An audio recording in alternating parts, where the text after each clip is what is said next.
Yen mriku damel risah ingkang tenan Praja Negari Ngastina. Njur karepmu?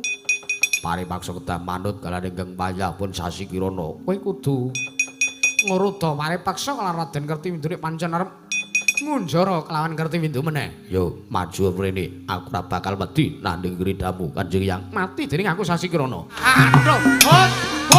Woi, nah. Oh. Wah, nyantol barang. Wah, bangun.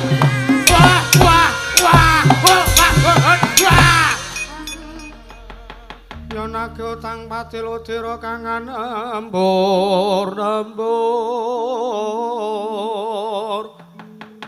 Yeka siji dewata manunggaling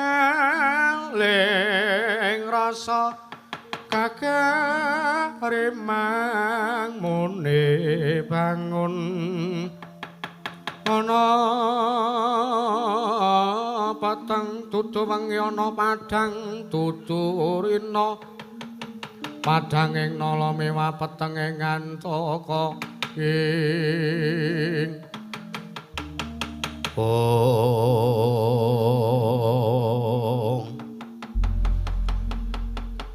Angger Patih Dwara ngawe sangjaring Murabdi Prajurit. Yayi Patih Dwara ngawe sangjaring Murabdi Prajurit. Ana wigati apa Yayi? Sajak rengu pasuryanmu kaya mangkono.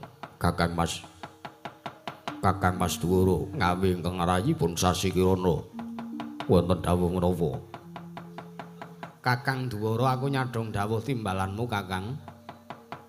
Sajak kaya ana wigati sing banget kudu mbok ngendikake paringa dawuh. Nuwun sewu Angger Dwara. Kok sajak cawus guayane ngawe sangya Prabdi Prajurit niku enten apa? Napa judheg gagas lakon? Mang paring dawuh, Ger. Paman Jayasanga kula wonten timbalan. Kakang Wisabaja ana dawuhmu Yayi. Aja kaget wektu dina iki aku nampa dawuh saka ngersane Ratu Gustimu. Ya kuwi Sinuwun Prabu Parikesit. Nampi dawuh saking Sinuwun Prabu Parikesit wonten wigatos menapa nggih. Paman wonten dawuh. Wektu dina iki negara Ngastina ke Taman Kraman. Kamangka para kawula negara Ngastina wektu dina iki wis sayek saka kapti bakal miwiti sartane nyengkuyung nggone Kyai Semar Badranaya bakal nindakake ingkang jeneng ya kuwi mbangun kayangan. Keparengipun. Nanging malah bapak angelane sejulan usuli. Praptane Siwanti Sura ingkang gawe rusak kanan Raja Negara Ngastina. Praptane Paman Antisura kuwi sayekti niat ancase kepengin njaluk pangapura ana ngersane Yayi Prabu Parikesit. Merga nalika semana Paman Antisura tansah gawe rubeda ning Raja Negara Ngastina ning gandeng ana tantri maneh Panakawan Bagong. Ingkang ndadekake pasulayan antarane Paman Antisura kelawan kawula Raja Negara Ngastina. Wila. Bagong niku mboten teng pundi-pundi papan kok mesti gawe rusuh. Mengke riyen Ndara, sampeyan aja waton bisa ngucap lho sampeyan. Kula wani kalih Antisura niku enten sebabe. Sebabe apa Bagong? Iki kok nganggo wayang Ndara Setyaki to kowe? Aku ki anake Rama Setyaki Sawarga. Wah nggih. Kula wani kalih Antisura niku enten sebabe. Sebabe apa? Antisura ngelek-elek bapak. Coba. Sapa sing ora lara ati nek bapakne dielek-elek? Nggih to, Ndara? Iya. Dadi sing luput senes kula. Senes kula to? Ya dudu kowe pancen. Nanging kabeh sing wis lakoni kuwi mau ndadekake geger negara Ngastina. Geger nggih dirampungi ngaten mawon kok.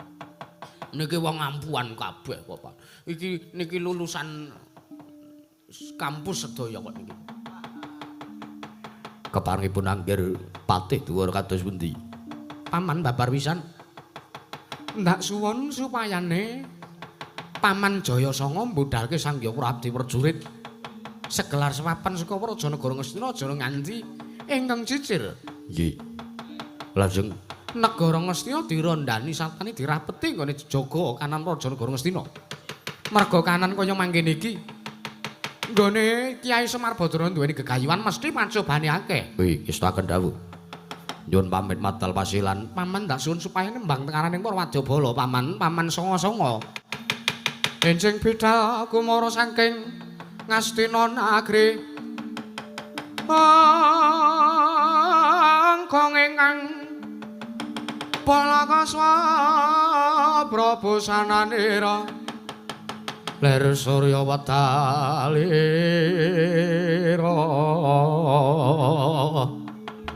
saking salanidhi arsa madangi jagat tumungap paning sapucah ing wukir marep babang sumirat keneng soroting surya mega lan gunung-gunung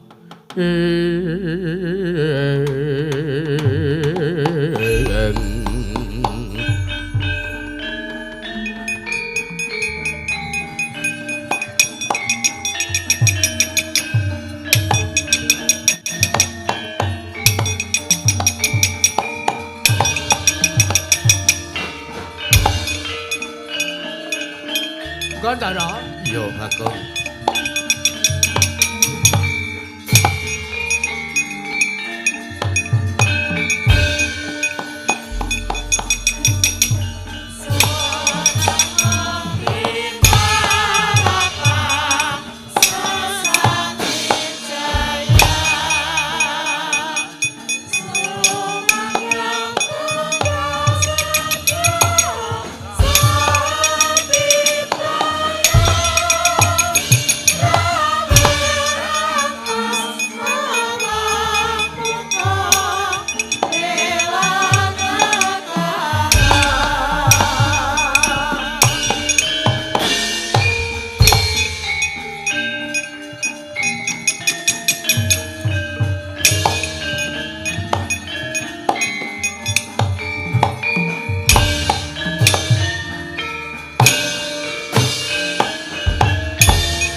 sing kiprah rindik kae. Ya.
Lamun katututan lamun mangsa prawira digdaya prawira digdaya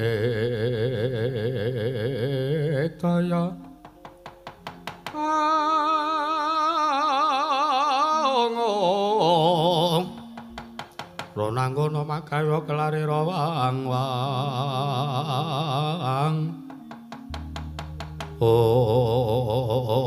mulai iblis lanat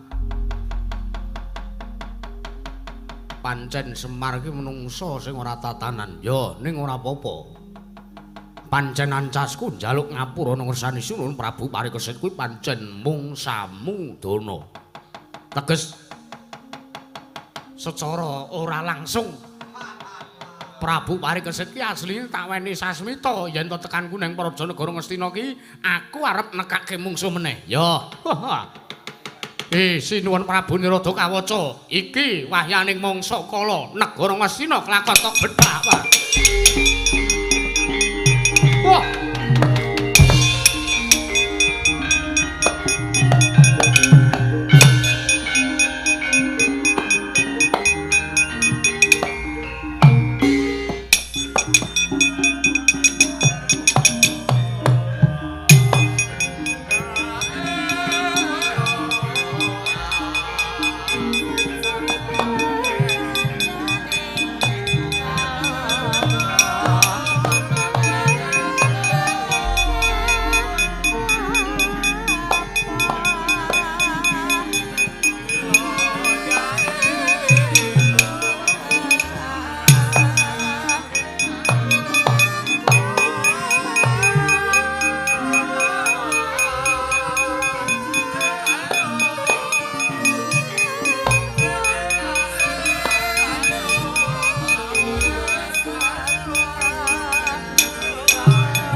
tapak sineblak maruta ganjangan anggegono. Temasirna sinapu dening soroting Sang Hyang Arka. Ingkang nedheng manjur wonten tengahing ratri. Prandining mangke ingkang minangka pepuntaning carita. Madeg wonten madyaning salah sawijining negari ageng. Papan panggenan awangun kedaton. Dudu kedaton lumrah nanging mapan wonten sak madyaning guwa aran Guwa Lokakendra. Inggih wonten ing mriku adeking kraton negari ing Mani Mantaka.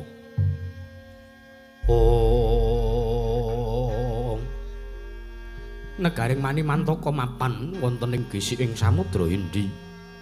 Wonten ing kiblat Paracima katingal lamat-lamat Gunung Amenjila, pucah ingkang rangsang tawang. Linimputan salju kang ngendanu imbaning arga kinempul grumbul. Wareksa gung tuwini jeming taruturi punika minangka wanatandha kalamuning mriku wernaing pulo alit. Ya winangun negari aran negaring Mani Mantaka. Para Yogeng winangun sarwi santosa. Senajan temapan wonten saklebeting guwa kang aran Guwa Lokakendra. Prandining mangke ingkang lenggah madaning dampar kecana. Ya senajan to namung wujuding sela nanging dening Nalendra ing Mani Mantaka den westani menika minangka dampar kecana. Ya dampar kecananing Nalendra ing Mani Mantaka lah sinenta wau. Nenggih Nalendra yaksa ingkang jejuluk Sang Prabu Nirada Kawaca. Nyarengi dinten Respati wancine Tabunawa. Sang Prabu Nirada Kawaca kepareng miyos siniwaka wonten sak madaning guwa. Lenggah dampar sinesutya sesemek suket. Eling-eling mapan wonten sak madaning guwa. Sang Prabu Nirada Kawaca tuhu Nalendra sekti mandraguna. Tan tedhas tapak paluning pandhe sisaning grenda tinapi tedhahing kikir. Goro sembada ronggah-ronggah lir prabata siwi netra mencorong kaya dene srengenge ingkang kembar. Tutuk menga kaya lawanging guwa. Krana mungal kaya canthik ing palwa. Waja ngrangah kaya rajek trisula jata modot kaya pedhang linigan. Alis ketel ambida mati idep nyerodok kaya wuluning landak. Arawis brengos tepung gelang rikma gimbal den udal modal madul nganti kaya gunung kemul mendung. Godhek kaya grumbul wuluning asta kaya singgang. Selalu bergagah yayah bangka tingtal yen ngendika swara kaya mbledhosing gunung, yen watuk kaya gludhug wahing kaya gelap ngampar, yen guyu kaya kerujukan sewu. Kalamun telu mampah galea gaya kaya gajah. Suku mancat bantala dadi horeg kaya lindhu prakempa. Yen ngendika idune muncrat nganti kaya udan liris. Lah, sinten to ingkang kepareng caket dene mangarsa? Nenggih atmajaning almarhum Patih Harya Sengkuni, ya almarhum Harya Suman. Nenggih ingkang kakasih Sang Raden Kertiwindu. Prandiring mangke ngandhi sawanipun putra saking sawarga Sang Raden Tirtanata, nenggih Sang Raden Antisura.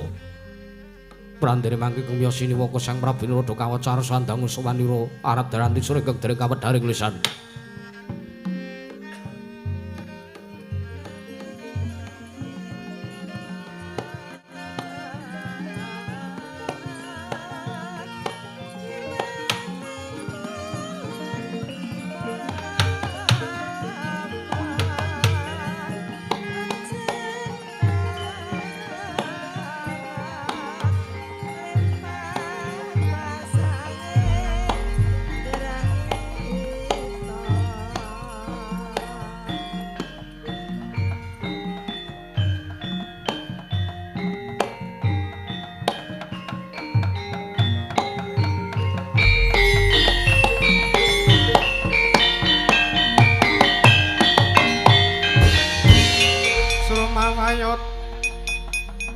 Yaksendra Kararupa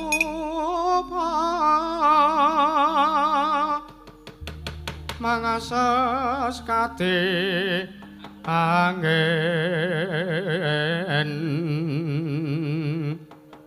pangsempal kaprapal selo kaplasat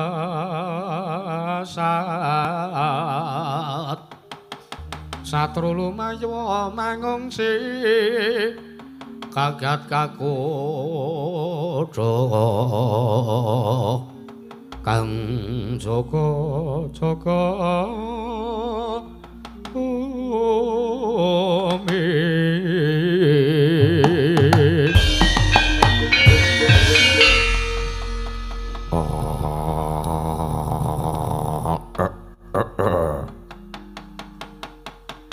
Ong Dedyan Kalarutra Maspati Raja Dewaku ya jagatku ya donyaku ya amal-amalku dhewe.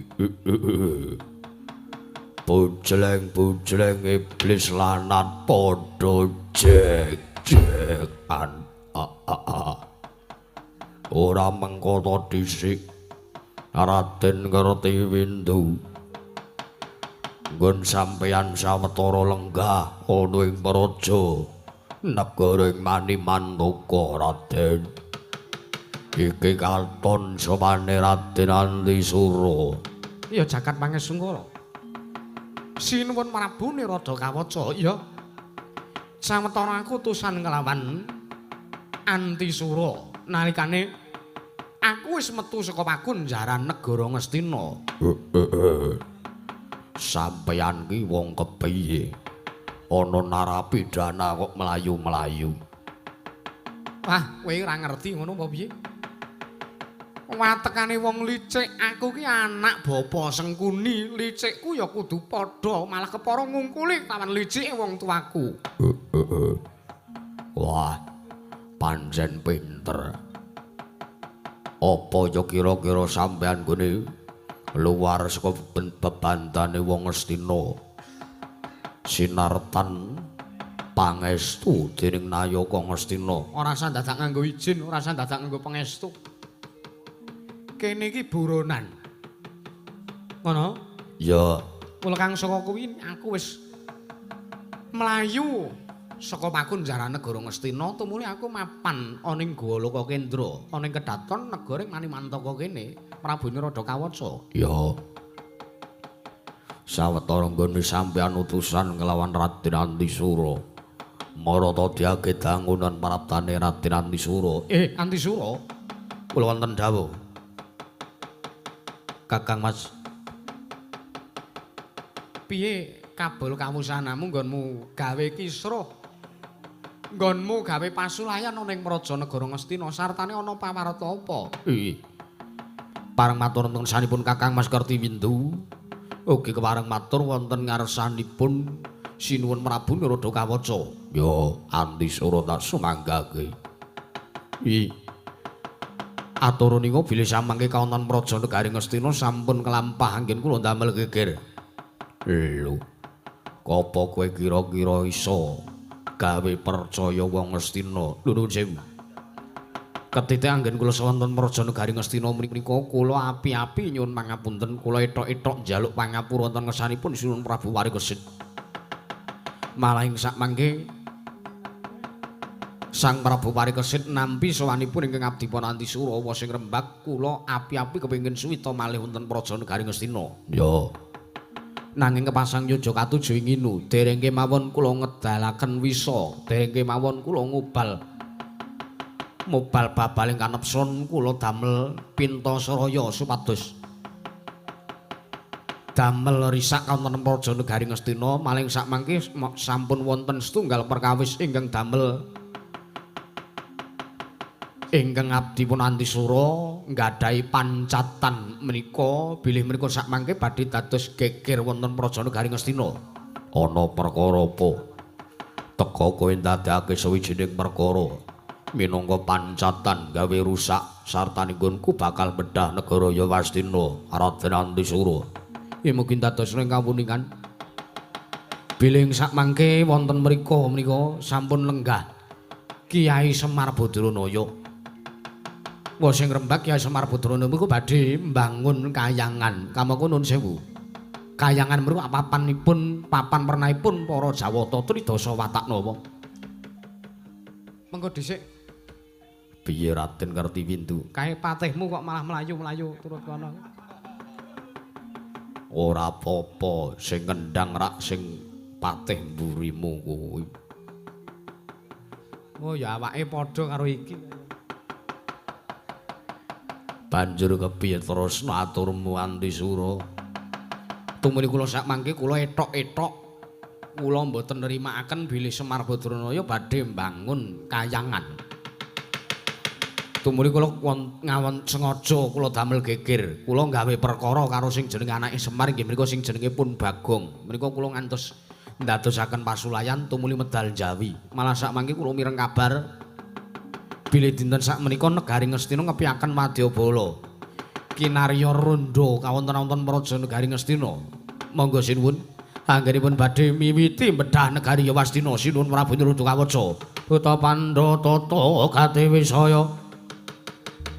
Indriyaksa Sara Maruta Pawana Bana Margana Samirana lan Warayang Wisikan Magolingan 5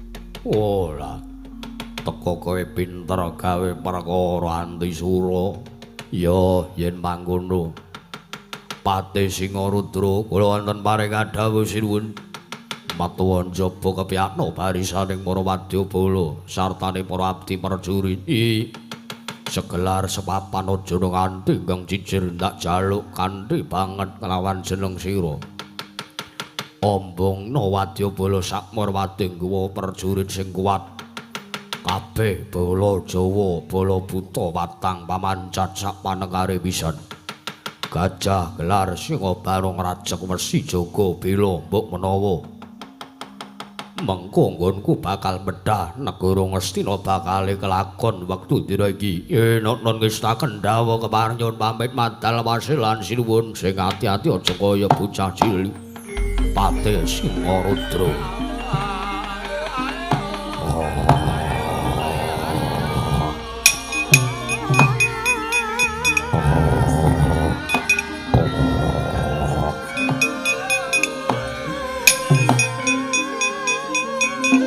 lunga ming empuk kopi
Ari sedeng nalendra yaksa lelaku kang malwal ingkang gambira marang angise siyong ametu prabawa lesus prakempa kara mawali antitya tur palarsa Ditya tur palarsa sirnaning lawan ing ong iki sing menyang kok ming wong loro liyane tesih teng sipingan Gustiwati kula ajeng jeluki malah sing ajeng kula jeluki mah minggat iki nembe bali niki menungsane niki ya ora dadi ngopo. Tumenggung singa dilaga wonten timbalan, tumenggung pathas kembal wonten dawuh. Ndak jaluk wektu dene kepyakno glaring baris. Nonon ngestaken dawuh, ndang dijabut. Mah tenguk neng kono.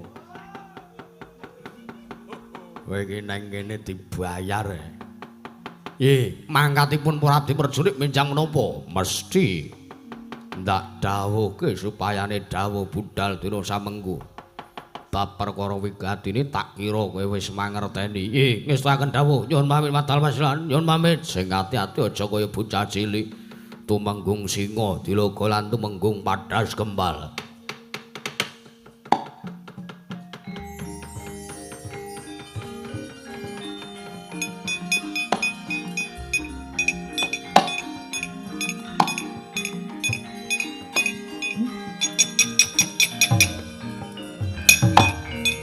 Nyatlang ning kalang yana klara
Hot.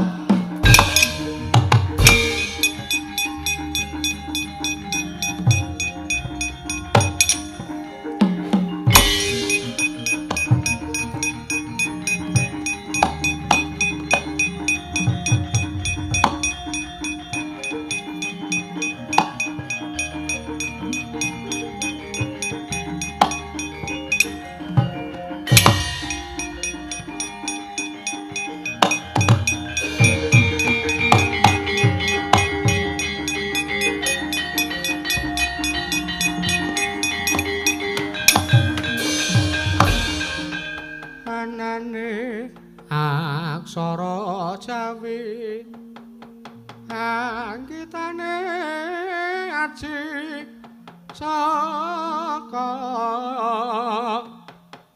ana rong puluh cacahe ping pisan ana caraka ping pindha tata sawala padha jayanya ping telu ping patih maga batang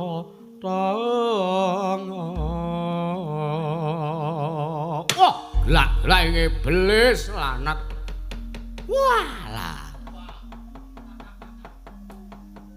walik yojo lho ki engko.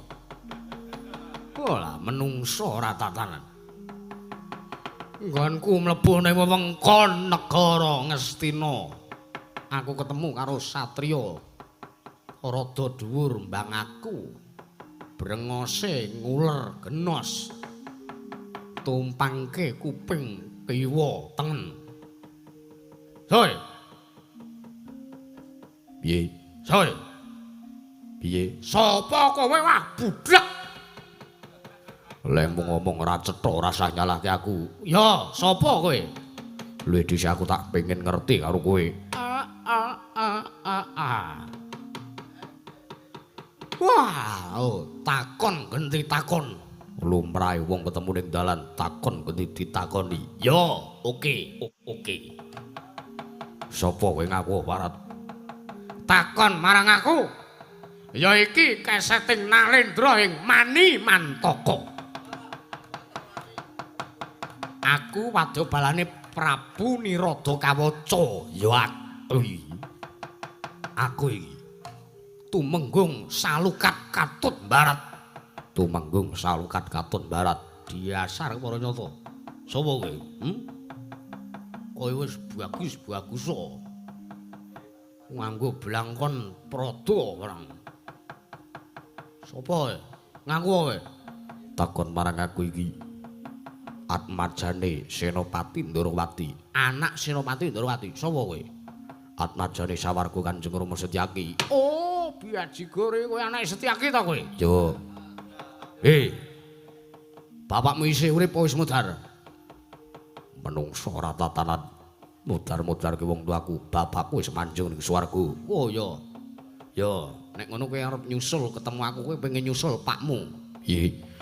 Kowe methuki karo Tumenggung Salukat Katut Barat ki pengen nyusul karo bapakmu. Oh kan cangkem. Sapa kowe? Ngaku. Raden Jaya Sanga, ya Raden Sanga. Beh. Kok ora sanggong wae. Ora sakukan gelem sing tanpa guna. Kowe ngirit wadya blos gelar sepapan tekan kene arep ngopo? Mbedhah negara Ngastina. Mangerti ana negara Ngastina wektu dina iki lagi ana parangmuka. Aku parangmukane. Bareng mbok. Parangmukane aku. Kowe ora trima? Ora trima? Rene, mat sore tak nggo ganteng siramu. Idak matamu.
Has.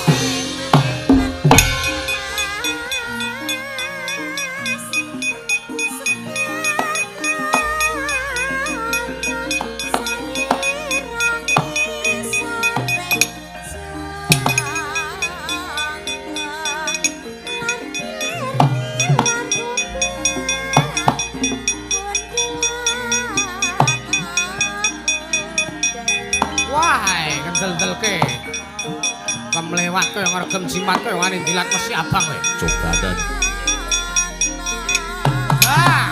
hut hut woi hei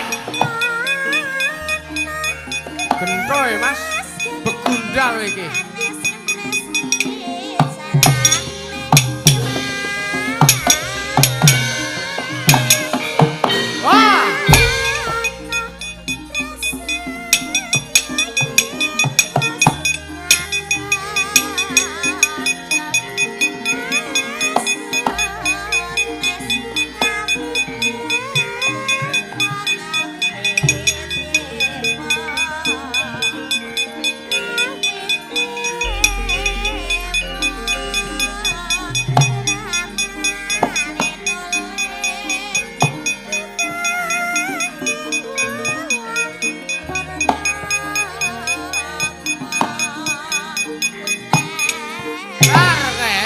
Sabato cagak sirahmu. Hei.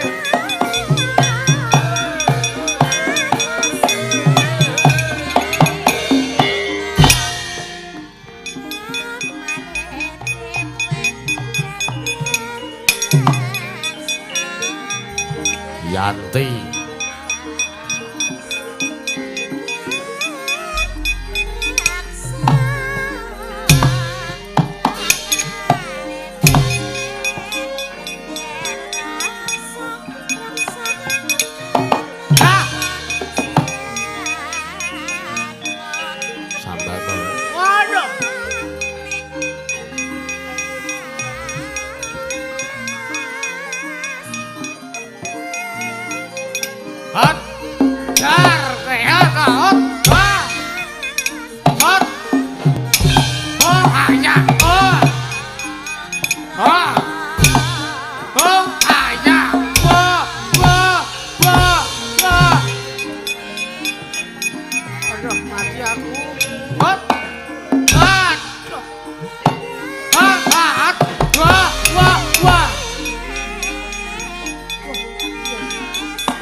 Ya ora mendelik ngono kuwi to medeni kok.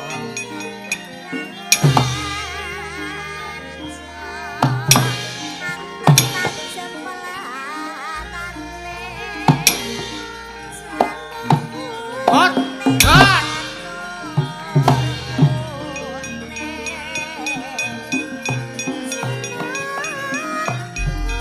Hot. Hot. Ha. Mati yo. Hut. Hut. Oh. Mati aku.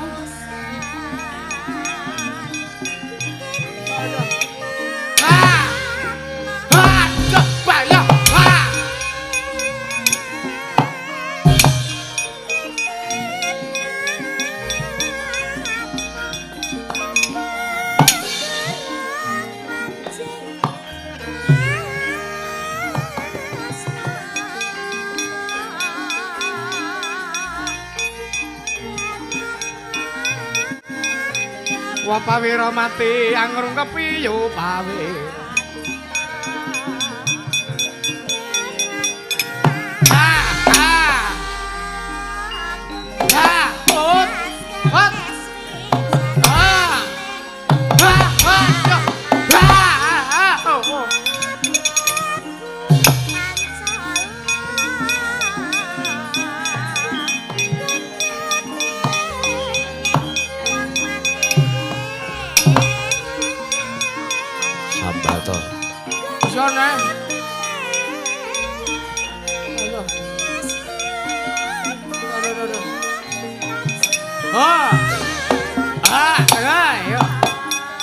Awas lo kowe. Kowe ya. Lho ndi mau ya? Wonge mau ndi?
Ngantem ora. Wah.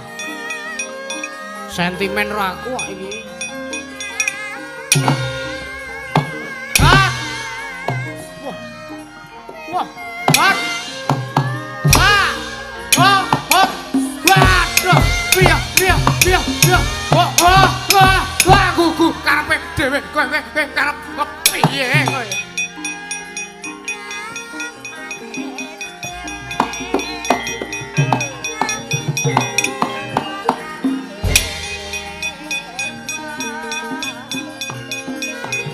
Gawak iki waran.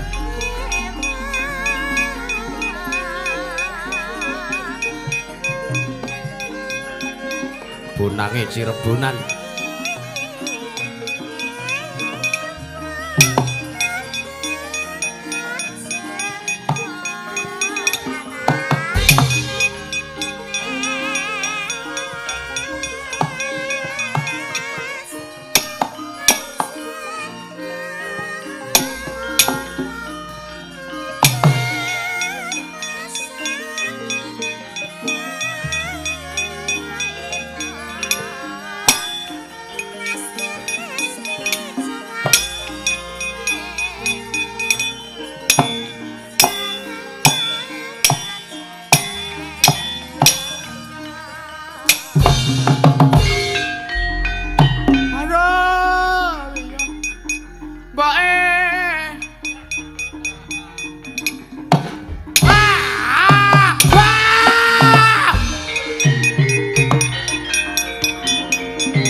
larsane mbone beli sanat. Menungsa ora tatanan. Wadya balane Prabu Niradakaca gawe rusuh negara Ngastina. Amul legane atiku. Hei!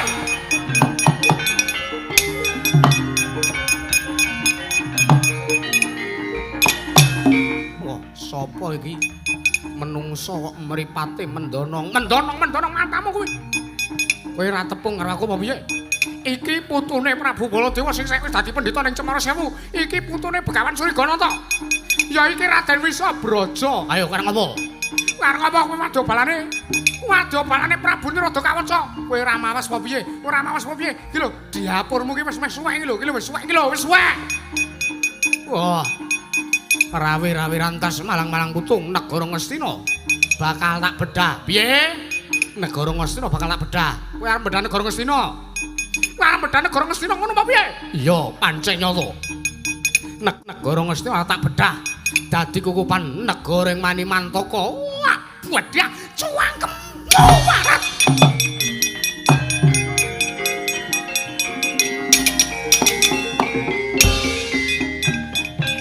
Wah. Sambato. Iki ngadeg tangi nek celinang tangi. Waduh. Mati dening aku. Tibano. Ora-orane aku gigrek mungsuh diapuran. Oh, apa ming semono? Kowe ngantem apa? Ngantem kok ming matlumpe ora krasa. Ayo meneh sing wis seru. Ayo, ora krasa. Ngantem sae tomor seketi mburi. Kurang kanca. Krobutana kurang gaman bedati yo. Ayo, penjaluk mudhar ropi tak latiheni. Wah. Wah. Mudhar wujud bayang ing wedhupane. Aku wewes sisa kamu sesuk sisa nyopane. Wah. Wah.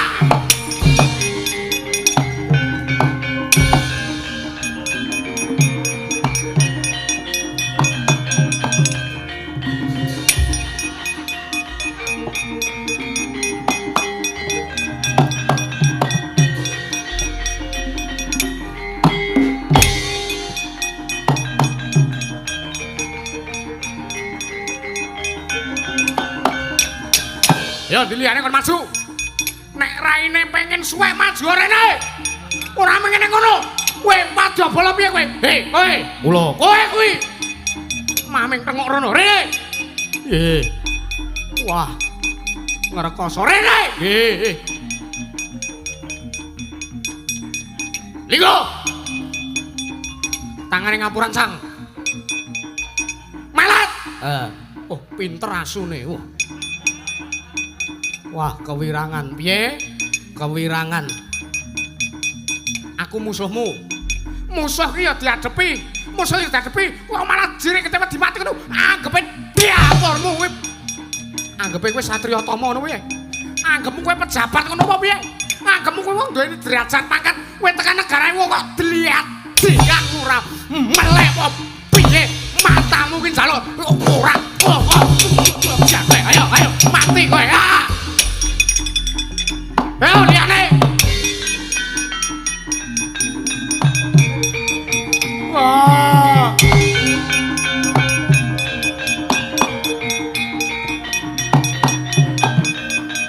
Ayo amo.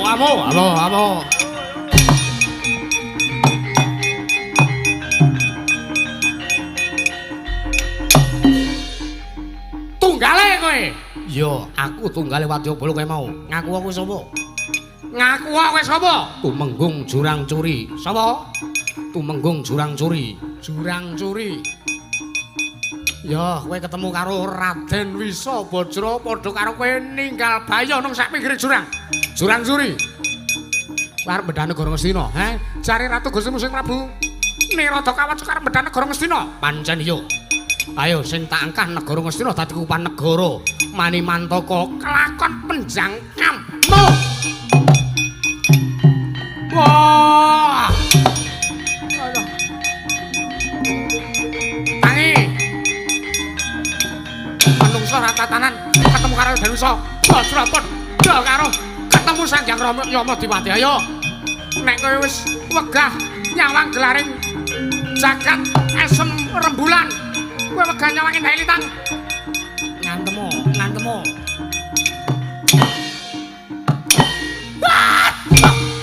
wujudmu kaya ngene kok, wujudmu kaya ngene kok. Ah!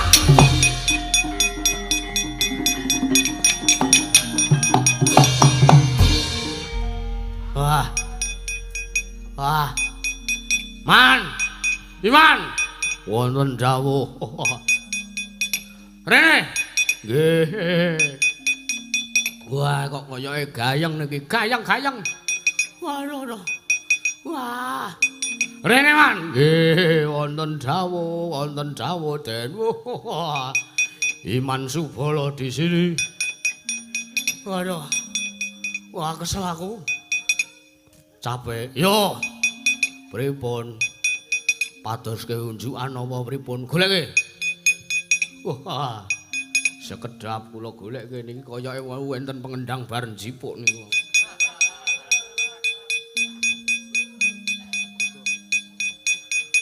Dang, nggih sabar kula jaluke tukang son. Wah, aja ta jaluke tukang son. Lho niki. Niki niku minuman berkhasiat.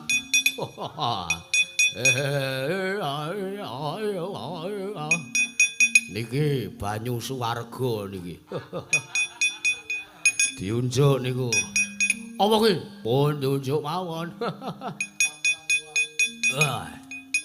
Wah. Wah, nawak kesel kaya ngene wah. Pacane diombeni ngene ese. Enten ese niku. Pun gak diunjuk ten. Waduh.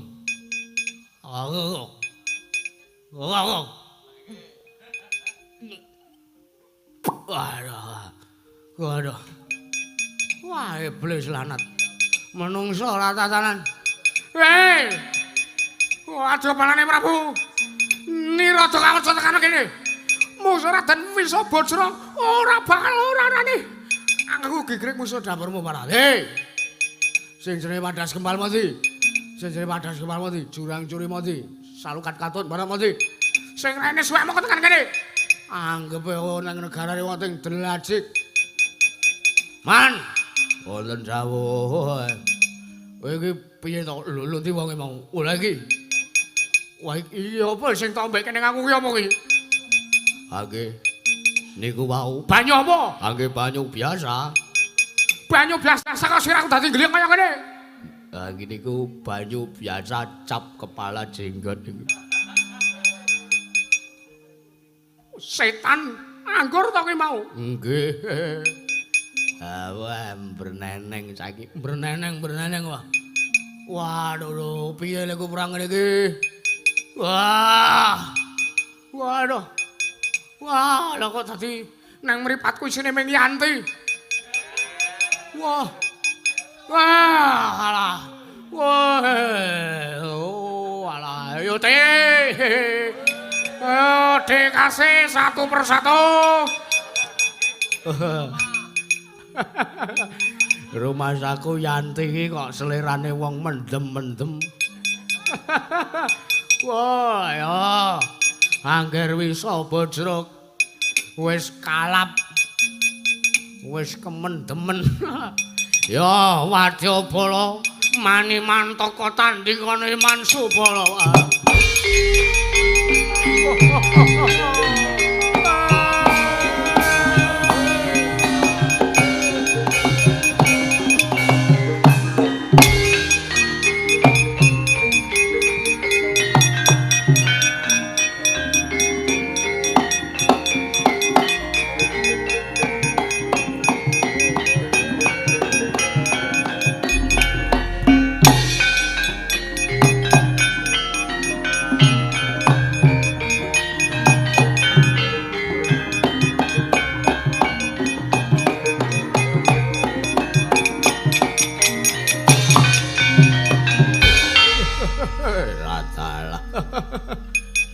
Sapa kowe? Sapa kuwi? Ono wong kok cengengesan wae. Anggepe ning arep Wadyabala semono mbon kok cengenges. Ayo. Kowe jar arep mbedhah negara Ngastina, ngono apa piye? Iya dasar keprana to. Sapa kowe ngaku aparat iki anak Praguta? Raden Iman Subala. Sapa? Raden Iman Subala. Sapa kowe? takon karo aku Karna Lele. Sawa Karna Lele. Karna Lele yo. Dasar kepurun nyetuk. Ketemu bola lawas. Linggo kene. Piye Raden Iman Subala? Kowe pengen penak uripmu ora? Wong kuwi sing diangkah urip kepenak bojo ayu. Pengen penak uripmu ora kowe? Pengen bali sirahmu wutuh ora? Lha ya karepku ngono, Balya. Lho, piye to kowe? Balya rasa perang karo Iman Subala, Pak. Kok rasa perang ki piye? Oh, ora ngerti apa piye. Mataku wis abang kaya ngene iki. Aku nek perang mah ngawur-awuran. Karepmu aku kon ngalah ngono kuwi ngalah. Pilih ngalah ning penak awakmu mbangane menang ning kowe ra kondang. Oke, Karna Lele padake.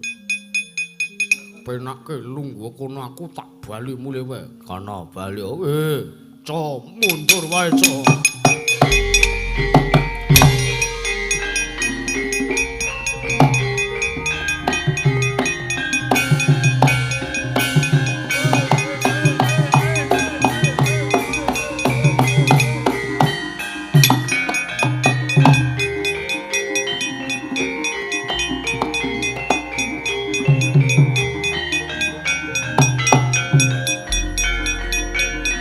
Mundur.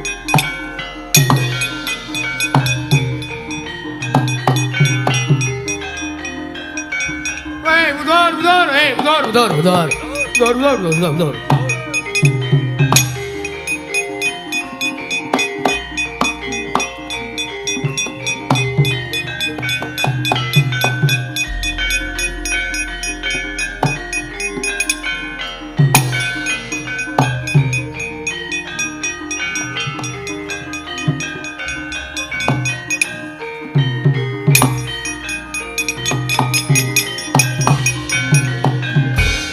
Kahanggra sesumbar mawalindo bumi goncengku malodha kuntur katok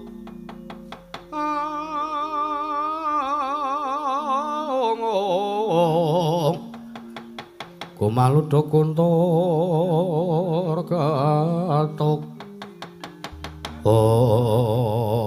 wah menungso ora tatanan lha kok dadi Purwadabala padha mundur iki karepe kepiye? Prayoganipun mundur kemawon riyen Kakang Mas. Loh. Karepmu kowe ngejak mundur kepiye Antisura? Lho mangke riyen. Nika sing maju wong pengpengan sedaya. Kamangka niki kawontenan kula nembe dados buronanipun tiyang Ngastina. Prayogane piye? Pados papan pandhirikan. Namur kawula wonten ing Karang Pradisan. Ngono. Monggo kula dherekaken. Ayo tak dherekake.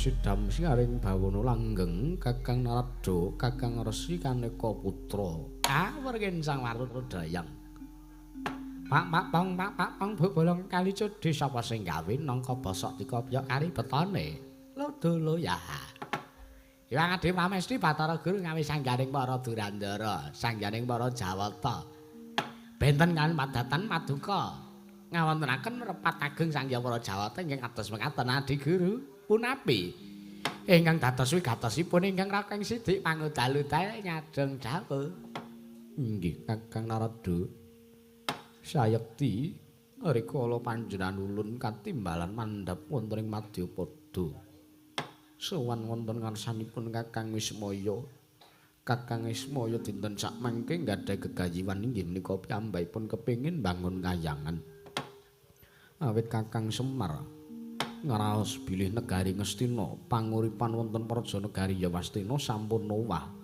mboya dados becik nanging malah dados mboten kantenan kawontenanipun Kakang Narada pramila kayiwanganipun sang ya para kawulun praja negari Ngastina ing ancas Kakang Semar Badrana kepengin ndandosi tuwin ing sakmangke badhe mbangun pakarti sinebat mbangun kayangan Kakang mesthi mawon Kakang Resi Kaneka Putra sampun priksa jalaran sampun wungsal wangsul marambah makaping kaping anggenipun Kakang Semar Badranaya mbangun kayewangan mesthi mawon Kakang tansah ngginakaken tembung bangun kayewangan menika teges kepingin mujudaken papan ingkang endah matsinamatan daya dinayan tebih saking regejegan pindhanipun gesangipun Mara Jawata tridasa watakna wonten sakmadaning kayewangan Kakang pramila dinten sakmangke ulun nglarapaken sang ya para Jawata menika ingkang wigati bakal ulun suwun sartani ulun dawuh supados mandhap wonten praja negari Ngastina sakbiyantu marang Kakang Semar Badranaya anggenipun badhe miwiti mbangun kayangan Kakang sarating pantam sumala amadang jroning pasarean ngenani wadana lir katon kang ramu-ramu alingan ngangrangan sang tiah manahengkung sumungkem kuling sang kakung mangraramba pabuhe maneman piratentik prantaya sungkawa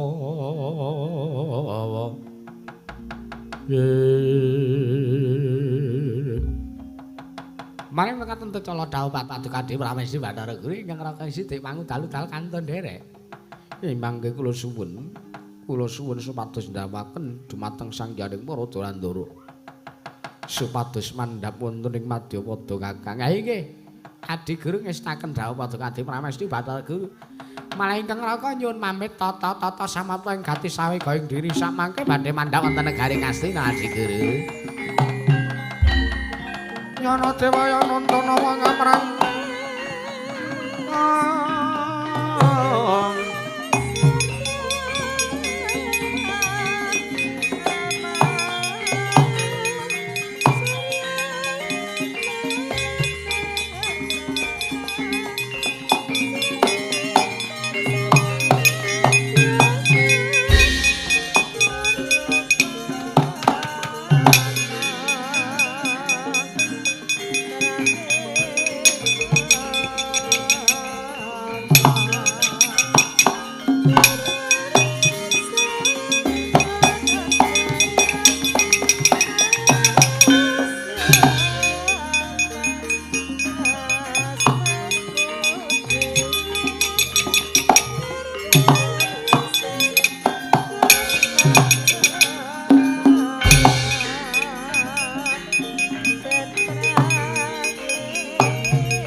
Panirengolon kapara sang amor bengrat maring pingsanan ingkang mringkanan sing tace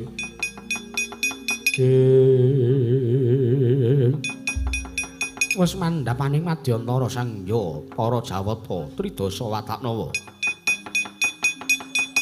geger kaya udan sinemeni kawonten-wonten praja negari Ngastina nalika semanten ingkang miling-miling saking dirgantara nggih Sang Raden Sasi Kirana nyumurupi wonten leledangipun Sang Raden Kertiwindu Gyaden Prapeki putra saking Patih Harya Sengkuni Sawarga wau.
Angin kuntorang raning arga gara-gara ta kiri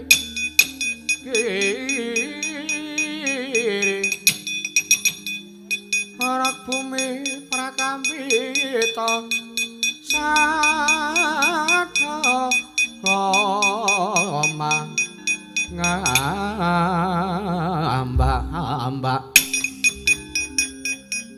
hutan Dharasawara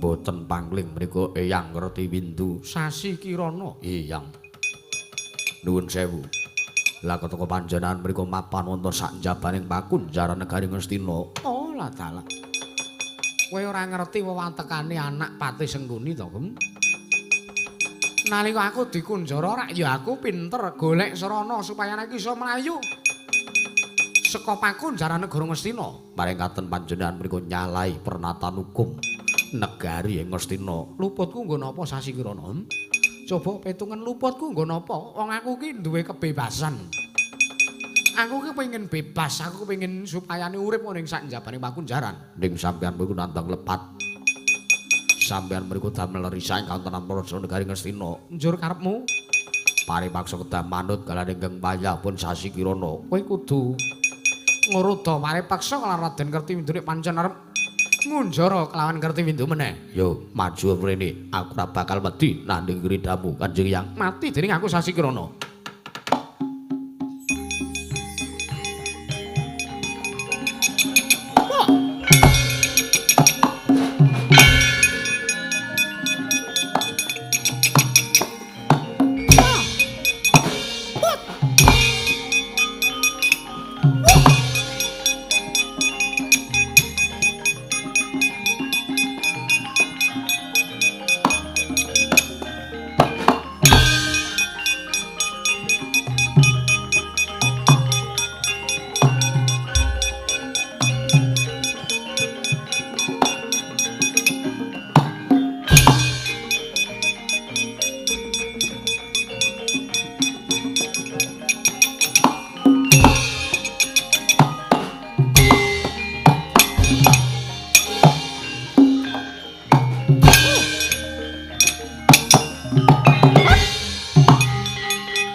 Anak Gatotkaca kuwi pancen pakartine pancen nyangklak sak nduring tenggak ya.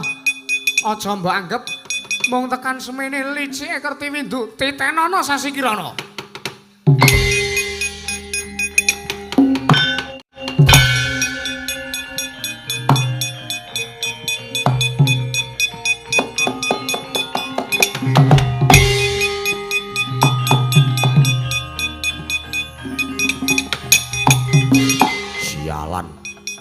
Menungso ora tatanan lagi wae tak kipatke tak candhak sirahe lah kok wis ora ana ola yen to ora tak sawang ora tak jaga kanan Prajanegara Ngastina rusak mergo menungso siji kae.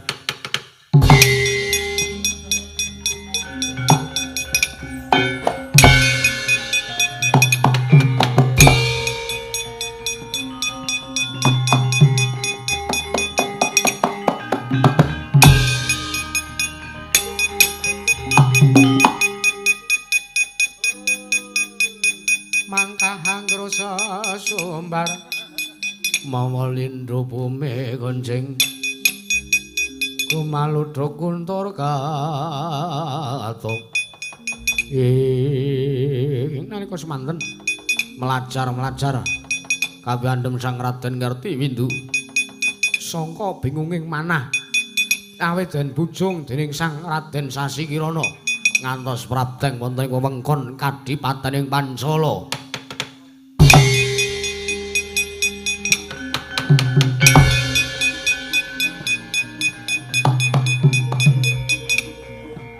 Tunjung Bangtrate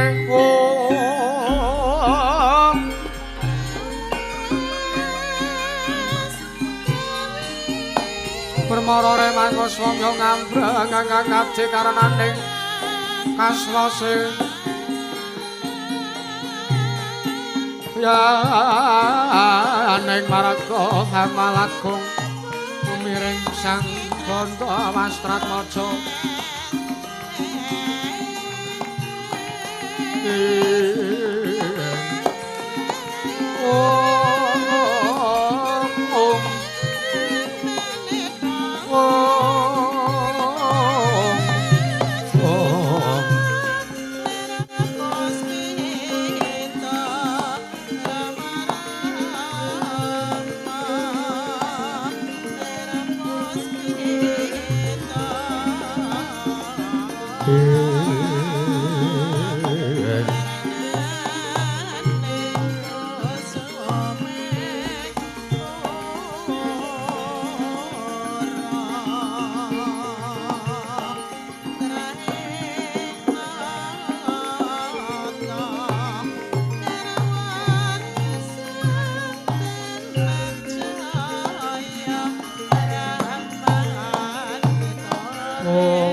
Meraina sumubang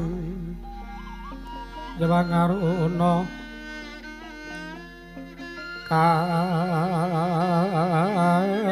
katinetraning ukara abuh sabdaning kukila areng kanekara sagatar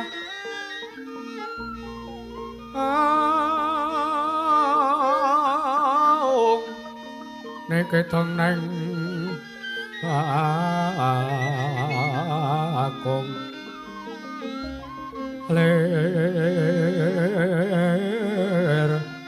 wowo sing pine panca ong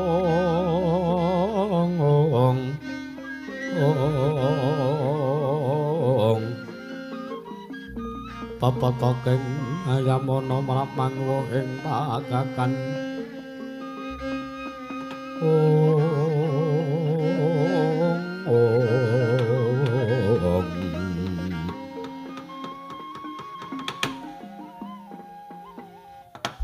ya jagat pangestu ora wayah ora jagat ora menggota dhisik Yayi Wisantara aja kaget nggone Siadi ndak piji suwanana ngarsaning pun Kakang ana ing Kadipaten Mancala Yayi Wisantara wah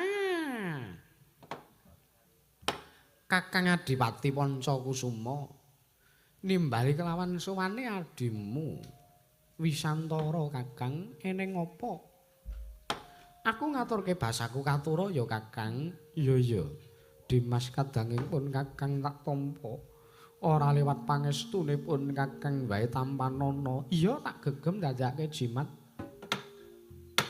ana wigati apa teka nimbali kelawan suwane adimu Wisantara Kakang Wisantara ana paran yektining nggonku nimbali lawan mraptamu iki ya merga disababake yen aku mbok keparengake blaka aku ora jenjem sartane aku ora karasan nggonku lungguh ning Kadipaten iki lho lungguh sik tegese ora jenjem tegese Kakang Pancakusuma ora karasan lungguh ning Kadipaten Mancala iki lire piye Kakang merga engko sikik to wis watara dina, watara sasi kelakon nalikane Eyang Retiwindu prapta mrene. Ingkang wigati ya kuwi ora ana liya kejaba mung aja-aja iki lawan Kakangmu Mancala. Ya babagan negara Ngastina ingkang Pancakusuma luwih duweni wewenang ngukuhi kaprajan negara Gajahhoya. Bareng ndak petung ndak gelar ndak gunung jebul pancen bener sing dadi ature Eyang Retiwindu. Kosik lho Kakang. Aja duweni panemu sing kaya mangkono, merga mangerti ya. Kertiwindu kae watake nista, watake candala, budine angkara. Kae anak sawarga Sengkuni kae pancen kaya mangkono kae. Aja mbok percaya. Kae gunemane ana sing apik ora ana sing becik lho Kakang nanging bareng ndak pitung pancen bener ya bener ngendikane yang ngerti windu kuwi luput nanging bareng ndak pitung wektu dina iki aku ngrumangsani yen to aku luwih pantes lungguh ana ing dampar kecana negara Ngastina lho kang saka kuwi Wisantara lungguh kang prayoga wektu dina iki bakal ndak jaluk baline negara Ngastina ana panguasane turas Eyang Puntadewa ya iki Adipati Pancakusuma Wisantara permana remangoswamya ngambrengeng kati karananing kaswase yaneng marga amalatgung tumering sang gandrung tumering sang kanta wastrat maja lengleng lalu angulate surya mangrangsang wayah wis peteng wis bileng maneng sang Adipati Pancakusuma nalika semanten ketatati tiwayaning mangsa kala sangka sang Adipati Pancakusuma ingkang gadhahi watak angkara budi nista awit kesasapan jiwaning iblis nalika semanten ingkang miling-miling wonten ing dirgantara nenggih sukmaning Sang Prabu Jaka Pitana ya Sang Prabu Duryudana ya sukmaning Sang Kurupati eling-eling nalika dados nalindra nalika taksih gesang teng Madyapada nggadhahi watak kang angkara budi candala pramila nggih nyawujud sukma sampun kesasapan jiwaning iblis pramila sukmaning Sang Kurupati awujud praceka awujud buta nalika semanten nggih ngangslup wonten araganing Sang Adipati Pancakusuma dadi ambalik nalika semanten ical watake ing satriya saking Sang Adipati Pancakusuma wau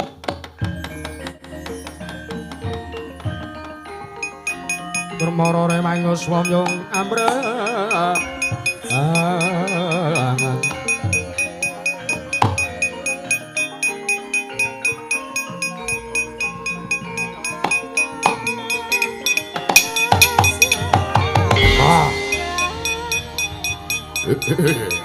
Wah!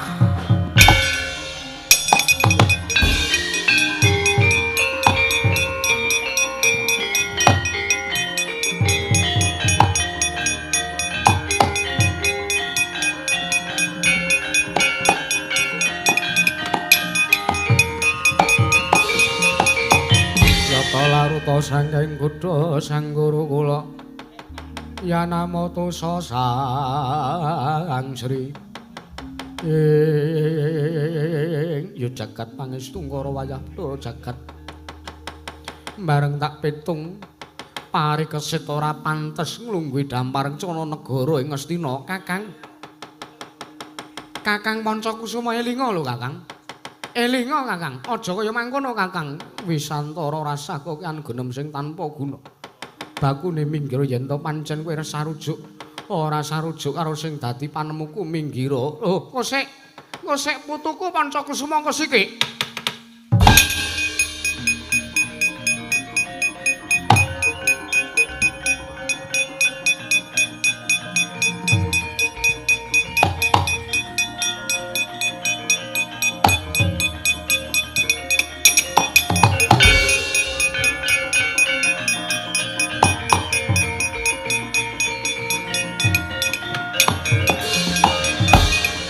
Kanjeng langit kelap-kelap katon lair kenjang alis riseng mawe gandrung sabaran ora pangling kaya yang ngerti windu iya Pancakusuma lho kok sik lah kok dadi kowe mecicil kaya ngono mecicil ora tak sawang kok kowe beda kelawan padatan eneng apa Pancakusuma aku arep takon karo kowe yang piye? Ana wigati apa kowe rawuh mrene? Aku arep ngandani karo kowe. Iya. Negara Ngastina Ketaman Kraman disababake anane Semar Badranaya ingkang kepengin bangun kayangan. Lah menungsa ora tata.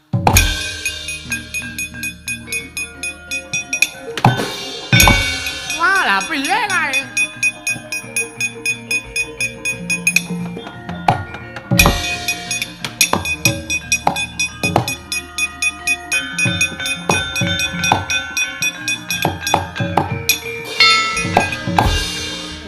Bola-bali ya ora pangling Wisantara ki ya bola-bali anak bapa Wisanggeni mula ngerti sejatine ya ora apa-apa tutuk-tutukno Kang tutuk-tutukno aku ngerti kuwi sejatine dudu karepmu nanging pancen ana suk maning jajalanat ingkang ngangsup ana anggamu Kakang Adipati Pancakusuma tak tutke saka kene Kakang.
yana dewa ya nuntuna wong perang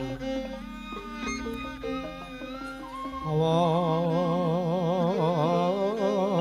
perang tias kasar saran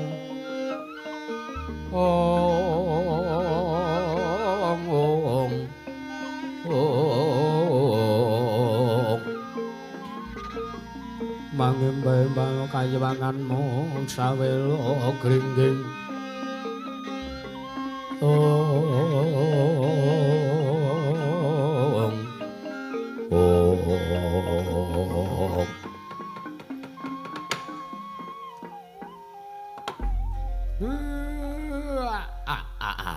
mbel kekuk sak dolit tombel mel lah kok tenan manik moyo mau sore jar arep sak biyantu karo aku lah kok tenan beda karo jaman aku nderekke para ndara-ndara Pandhawa pendak-pendak aku mbangun kayangan ki manik moyo ora tau cocok manik moyo ora tau sarujuk malah saiki kok nggawa rombongan akeh banget. Dewa medun kabeh ngeten iki lho sinuwun tiyang niku nek ketrima. Iya, Kyai Semar nggih. Pukulun kula ngaturaken sembah bekti kula kunjuk pukulun. Ya paripurna ulun tampa parikesit inggih. Pukulun kula ngaturaken bekti kula kunjuk ulun. Ya curiga nanta ulun tampa. Kakang Semar, piye, Guru? Nyun mangapunten Kakang Radrandet anggen kula sowan. Wonten Praja Negari ing Astina. Ora apa-apa, karang kebutuhane dhewe-dhewe. Kewajibane dhewe-dhewe. Nggih, Kakang. Terus kene aku tak njaluk sak biyantumu. Wengakno lawang batinmu. Aku tak mbuka yokan. Terus kek ndonga bareng. Arep kowe dewa kowe ya tak jak ndonga. Supayane apa kae? Setengah papat wis. Adan kae kepiye? Inggih Kakang kula namung sumedya ndherek dawuh jenengan ndika Kakang Ismaya. Ayo diwiwiti alon-alon aku tak ndumuk kuncung muga kasembatan apa sing tak gayo manik moyo. Narada kowe melu ndonga. Nggih Kakang Semar nggih. Hendra barang. Apa kulun ngesraken dawuh. Tan samar pamoring sukma. Sinok semaya winaya ing asape.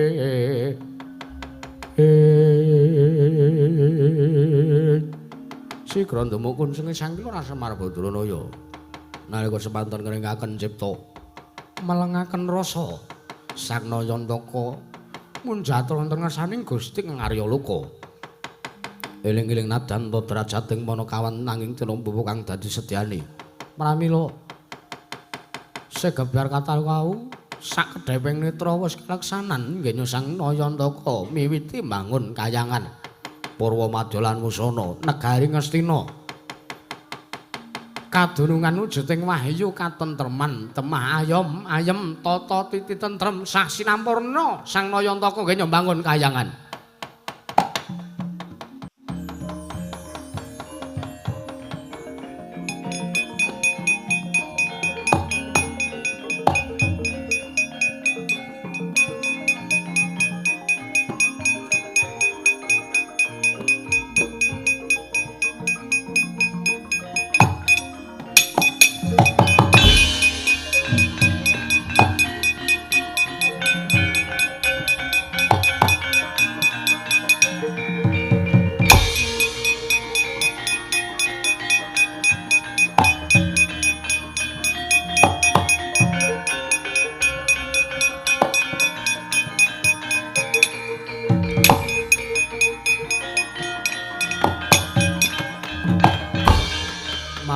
Den mrayitna semuriris eka balik titiani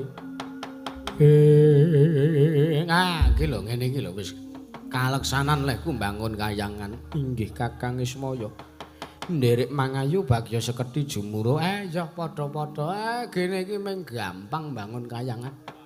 Waton kabeh padha nyarujuki waton kabeh padha mathuk kabeh padha nyengguyung mesti kaleksanan apa sing dijangka. Inggih. Sawangen. Kawula Ngastina padha kemruyuk, padha seneng-seneng atine. Padha gumyak, padha tentrem pikire. Inggih, Kakang. Malah ulun ngaturaken pamatur nuwun sak mangke menawi kathah lepatipun ingkang rayi kula nyuwun pangapunten. Ora apa-apa, arep kondur makayangan. Inggih, Kakang. Kakang Semar ulun kondur makayangan nggih, Kakang. Ya nrada sing ati-ati. Dewa-dewa ki dijak munggah meneh ning kayangan. Lah kok dadi keraton Ngastina ambune wangine wangi dewa kaya ngene.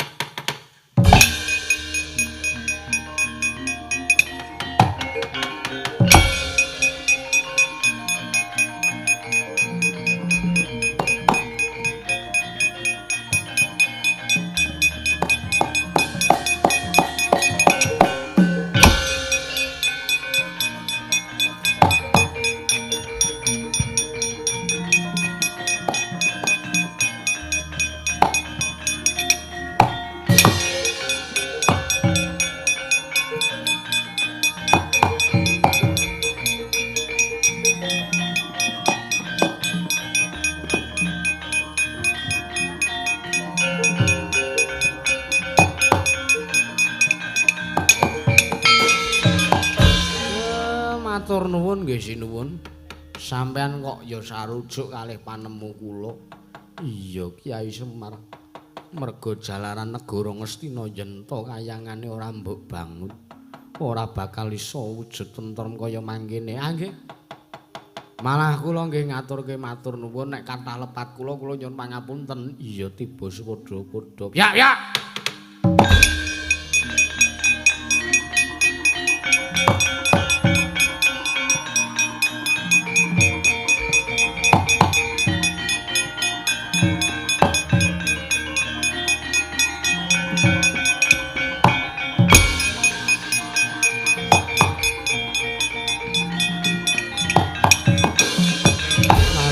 Mbok marwa sing sang katri gumulung mangrompak ing wadya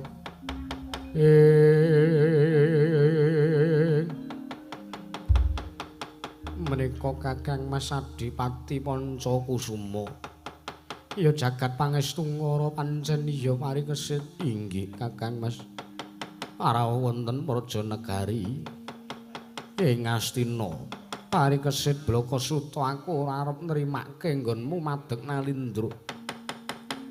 Aku njaluk baline negara Ngastina sing pantes lungguh dampar kuwi Pancakusuma dudu kok dapurmu parikesit. Nggo kula kanthi medal nggo. Kyai Semar, ampun kok. Kyai Semar aja. Ampun kok.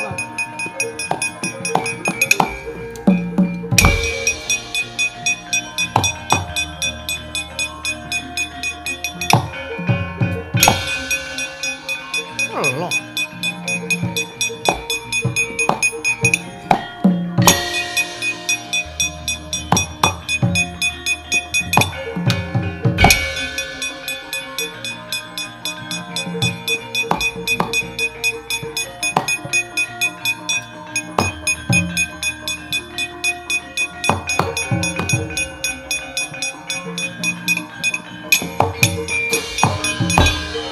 Mawur mangapur purahan tengarane ngajurit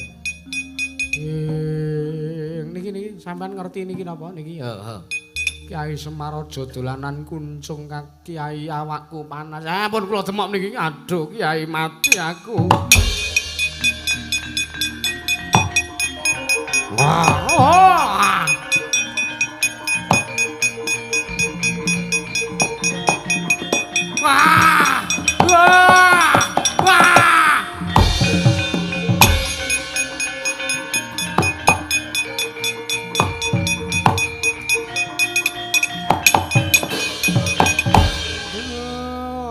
wis mati kok ya isih pengen ndek karep pengen njaluk bali negara. Kyai Semar ana kahanan napa lah kok dadi aku mapan ning Prajanegara Ngastina. Sampeyan niku napa mboten sadar? Napa mboten ngrasake ana diang slupi bekasakan kaya ngoten niku wae. Ya pancen aku ngrasa ana sing mlebu ning awakku sapa. Nika wau nggih mboten sok maneh wong menungsa niku kedunungan hawa papat nika to, Ndara. Iya. Nika nepsune Prabu Duryudana. Nek sukmane Prabu Duryudana mun lebur teng kawah Candramawa menika. Ning nepsu kan menungsa niku kan duwe kan nganu to nek wong iki. Iya Kyai kok ya campur basamu. Nggih. Kan nek menungsa niku duwe awa papat sing werna abang niku lho napa jenenge sing nepsu amarah. Ha niku nepsune Duryudana karepe arep njaluk baline negara Ngastina, karepe isih pengen ngukuhi negara Ngastina. Njur saiki pun modar niku. Njur iki kepiye? Ampun kalaksanan leh kula mbangun kayangan. Mriko Mang Manunggal Kempal kalih Ndara Parikesit. Iya Parikesit.